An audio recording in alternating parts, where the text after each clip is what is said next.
औरतें रो रही हैं, हमारी माता जी ऐसा कौनो दिन नहीं जो रोती ना, लगता है मर जाएंगी, बाबा लगता है मर जाएंगे।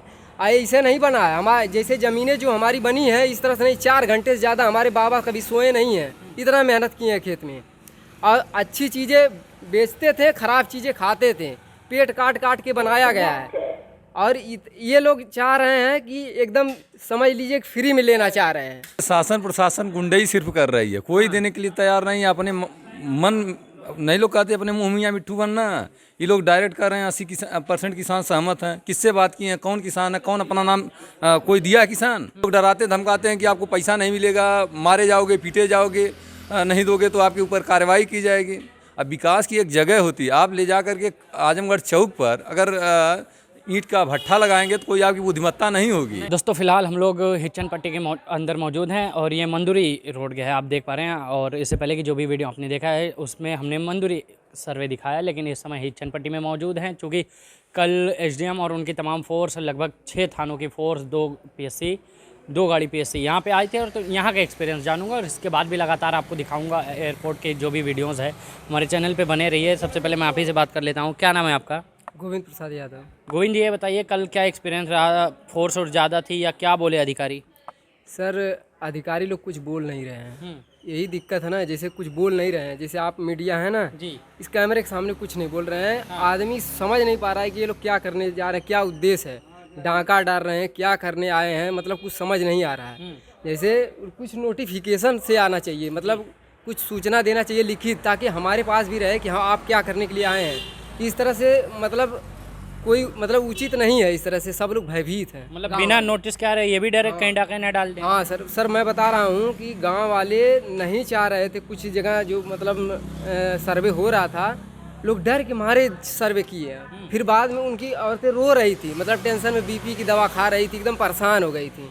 और पहली बात हमें ये समझ में नहीं आता सर, जैसे मान लीजिए देश का विकास हो रहा है, तो देश के विकास के लिए पहली बात ये सोचना चाहिए कि देश का विकास हो कैसे। तो हवाई अड्डा बना रहे हैं, बहुत अच्छा कर रहे हैं, ठीक। तो हवाई अड्डा को ये देखना चाहिए कि विस्तार कर रहे हैं तो इसमें क्या हवाई अड्डा की मालियत देखें और गांव की मालियत देखें। तो जैसे हमारे देखने में हवाई अड्डे की मालियत अगर 100 रुपये है, तो गाँव की मालियत केवल हमारे गाँव की 500 है। तो ये बताइए विस्थापित किसको ज़रूरत है करने की? हवाई अड्डे को करने की ज़रूरत है कि गाँव वालों को? मैं बता रहा हूँ 70 साल से गांव का विकास हो रहा है, 70 साल से 70 साल से हो रहा है। 70 साल में इतने रोड बने हैं, इतने चक्रोट बने हैं, सरकार खुद घर दी है गांव में, लैटरिन दी है, पोखरा खनाई है, इतना पैसा खर्च के गांव वाले भी अपना पैसा बनाए हैं। और इस तरह से नुकसान करके हवाई अड्डे का विस्तार, मुझे नहीं लगता कि हवाई अड्डा बनेगा। अभी इतना 70 सालों की लगभग की मेहनत खत्म है। हाँ, हमें ये लग रहा है ना कि अगर ये बनाए तो हर जगह जगह है, ऐसी बात नहीं है कि हवाई अड्डे के लिए जगह नहीं है। मगर ये मैं बता रहा हूँ कि इसकी कीमत जो है, जैसे मान लीजिए कीमत वो लगा ही नहीं पाएंगे, सरकार नहीं लगा पाएगी। क्यों? मान लीजिए ये हवाई अड्डा है और डीएम आवास को मान लीजिए, ठीक। डीएम आवास के यहाँ जैसे सर्किट रेट जो भी हो, मगर मार्केट वैल्यू जो है 40 लाख रुपये बिस्सा है, ठीक। डीएम साहब पहुँच कर दिखा दें सदर हॉस्पिटल, मुझसे पहले नहीं पहुँच पाएंगे। और डीएम साहब का आवास जो है वहाँ से वो पूर्वांचल एक्सप्रेस से पहले चढ़े, मैं चढ़ के पहले दिखा दूंगा कोई भी। और फिर इसके बाद सिवली जाना हो पहले मैं जाऊंगा, वो भीड़ में फंस जाएंगे मगर मैं पहले पहुंचूंगा। तो इसका मतलब मैं उनसे अच्छी जगह पर हूँ। और सबकी नज़र ये है कि इनको 3-4 लाख रुपया में निपटा दिया जाए। हकीकत है कि हमारी ज़मीन का मूल्य जो है सरकार दे ही नहीं पाएगी। मतलब ये देखिए, आपने नई एक बात बताई है कि एसडीएम के घर से ज़्यादा कीमती आपका अपना घर है। भले वो टेंट डाल के या तंबू डाल के रह रहे हो, वो लोकेशन ज़रूरी है। सकिता में हम लोग फैलाव में है, मतलब उनसे उनकी आवाज़ से अगर तुलना किया जाए तो हम लोगों का हर तरीके से मजबूत। अगर कोई भी कंपनी भी आती है, ये लोग नौकरी हम लोग को नहीं चाहिए, कोई कंपनी भी आती है तो ये पूर्वांचल एक्सप्रेस वे है, यहीं से इंपोर्ट एक्सपोर्ट होगा। तो यहाँ पर कंपनी आएगी तो अगर कंपनी आती है तो अगर ये ज़मीन भी लेगी तो हमसे 16 गुना ज़्यादा लेगी, सर्किट रेट से 16 गुना ज़्यादा लेगी। तो चाहे तो ये लोग क्या कर रहे होंगे कि ज़मीन को लेकर, चाहे तो वही बिचौलिया काम क्या बोलते हैं, दलाली करने की कोशिश कर रहे हो कि निजी कंपनी को बेचेंगे।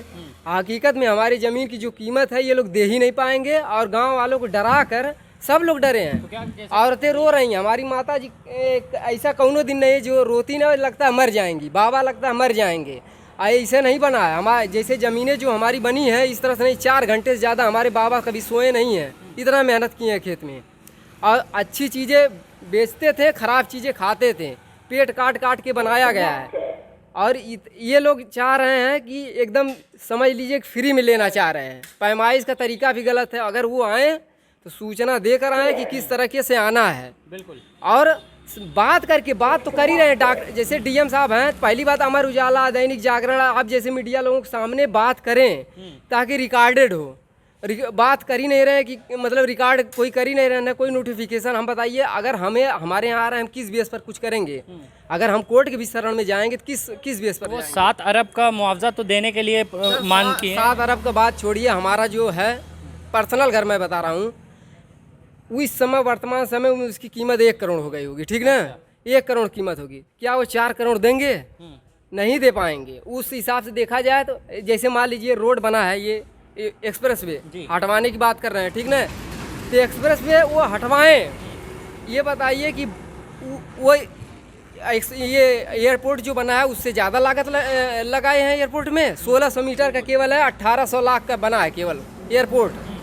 तो हमारे देखने में लगता है कि अगर ये कहीं और जगह बना दें, उसको मंडी बना दें, यूनिवर्सिटी बना दें, कॉलेज बना दें, कुछ भी बना दें, तो वो सबसे अच्छा होगा। या जितना है उसी में ही रह जाएं। हाँ, उसी में भी ऐसी बात नहीं कि हम लोग दे नहीं रहे हैं, दिए हैं ज़मीन।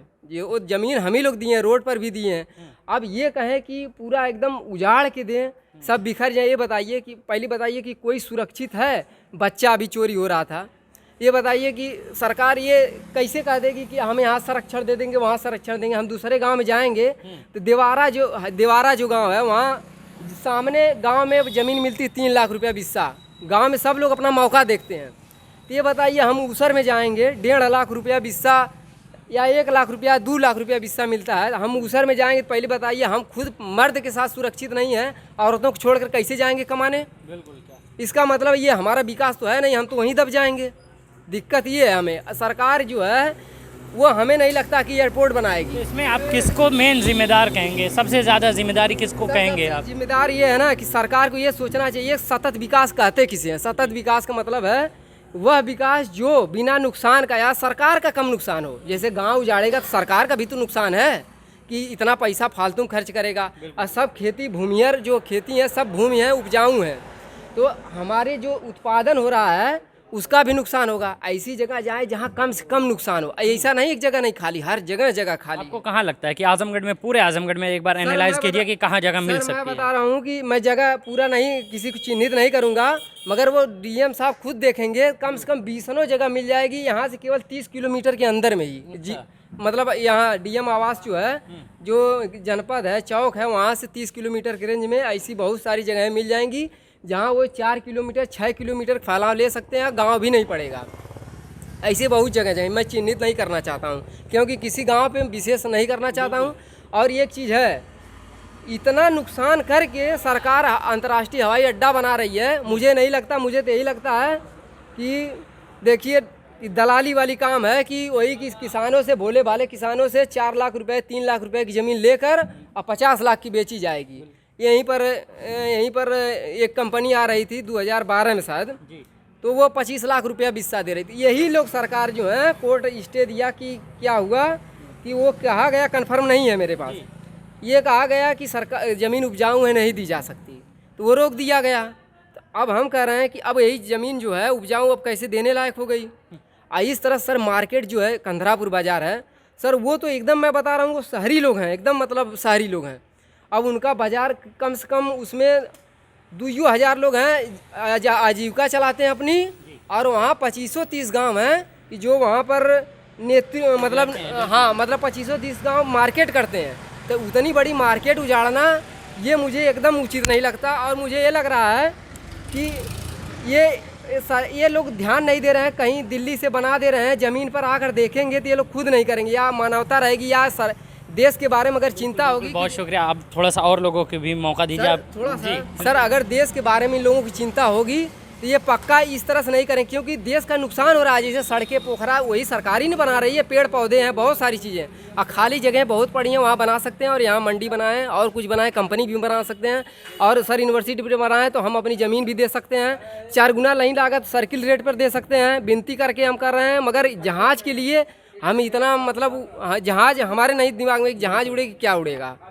हाँ, इसके लिए आप अभी राजी उड़ा नहीं है, हैं। कुछ नहीं उड़ा सर, एकदम नहीं आए सर, आए वो सर एक तरीके से आए, मतलब जो गुंडे की तरह ना, जैसे सरकारी रेट जो होता है, जैसे सरकारी तरीका होता है आने का, उनके यहाँ जाने का भी हमारा तरीका होगा, हम इसी तरह नहीं चले जाएंगे। तो वो तरीके से आए, नियम कानून से, इस तरह से ना आए, घुसपैठिया बन के ना आए बस। बिल्कुल, बहुत शुक्रिया। थोड़ा सा मैं आप लोगों से भी जानता हूँ। नहीं, आप थे वो अपना ही है, तो क्या हुआ? रुक जाइए, थोड़ा सा बताइए। हाँ बोल दीजिए। आप थोड़ा सा बताइए, कहें कि आप बड़े हैं तो आपका एक्सपीरियंस ज़्यादा होगा, क्योंकि एक घर को जब बसाना होता है तो कई पीढ़ियाँ बस जाती हैं, ख़त्म हो जाती हैं। तो आपको इधर से हटा के जब दूसरी जगह लगाया जाएगा, आप लोग की तो पीढ़ी वैसे ही गुजर जाएगी खाली बसने बसाने में, तकिया चद्दर लगाने में, तो फिर कैसा कितना कठिनाई का सामना करना पड़ेगा। अब कठिनाई क्या कि हम लोग तो ये सोचते हैं कि मर जाए अच्छा पड़ेगा, यहाँ से हटने के बाद उसी दिन मर जाएंगे हम लोग जी जी, क्योंकि कहाँ जाएंगे हम लोग। मैंने साफ बात यही है। हम तेल छिड़क करके उसी दिन मर जाएंगे। चाचा, क्या कहेंगे आप एयरपोर्ट को लेकर? हम कह रहे हैं कि नहीं जाए तो ठीक है। नहीं जाए तो ठीक है, काहे ऐसा? सरकार को अपना ज़मीन नहीं देंगे? ऐसा है कि नहीं दे सकते, हम यहाँ जाएंगे। हाँ, चलिए, आपसे मैं बाद में बात कर लेता हूँ जी। हाँ, अच्छा, उधर देख लेता हूँ, बिल्कुल। एक मिनट का मौका दे दीजिए। ये बताइए, आप तो समाजवादी का गमछा भी लगाए हैं, तो एक बात बताइए, जब ये इधर आ रहा था समाजवादी हम एयरपोर्ट, हैं, सर। हाँ, एयरपोर्ट जब इधर आ रहा था, एक मिनट चाचा, इधर एयरपोर्ट जब आ रहा था तो मुलायम सिंह की सरकार थी, तो आप लोगों ने विरोध क्यों नहीं किया कि यहाँ हमारा घर है? हमारा वो भाई था अखिलेश मंत्री। अच्छा, चलिए, लोग दरअसल दोनों लोग अभी शराब पिए हैं, तो ये खुल के नहीं बता सकते हैं। क्या नाम है आपका? हमारा नाम अरुण है।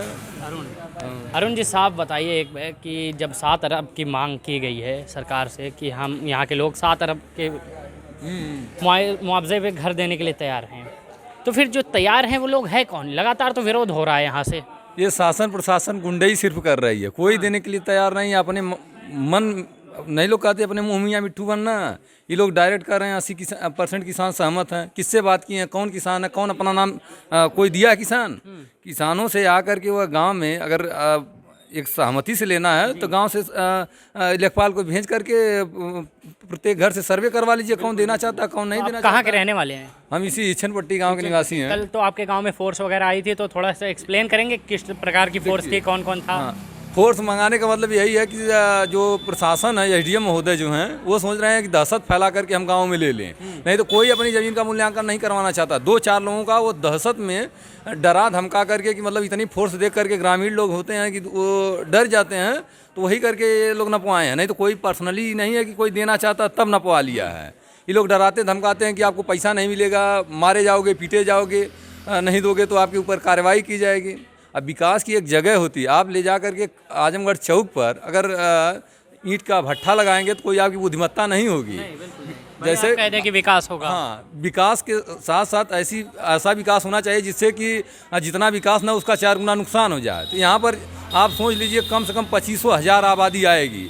7 गांव अगर 4-4, 5-5 हज़ार अगर जोड़ लीजिए, 7 बजे 35,000 लोग हो जा रहे हैं। अच्छा अरुण भाई, तब एक लास्ट बात बताइए आपकी, जब आप इस समय इतना परेशान हैं, कहीं ना कहीं विधायकी के चुनाव में आपके पास लोग आए होंगे कि हमको वोट दे दीजिए, आपको ये वो किया, तो वो इस समय किस बिल में छिपे हैं कि आपका दुख नहीं दर्द समझ सकते, या तो फिर वो ऐसे नेता ही नहीं जो जनता के लिए खड़े हो सकते हैं? एक माननीय सांसद महोदय जी हैं, ये कहते हैं कि जो लोग वैक्सीन नहीं लगवाए हैं कि वो लोग विरोध कर रहे हैं। तो आप पूर्वाग्रह से ग्रसित हैं, आपकी मानसिकता सही नहीं है। आप लोकतंत्र में जी रहे हैं। कोई भी प्रतिनिधि चुना जाता है तो ये नहीं कहता फलां ने हमको वोट नहीं दिए, ढकाने नहीं वोट दिए। ये माना जाता है कि सभी लोग हमारी जनता हैं, हम उनके लिए बने, जो भी काम करेंगे उनके लिए करेंगे।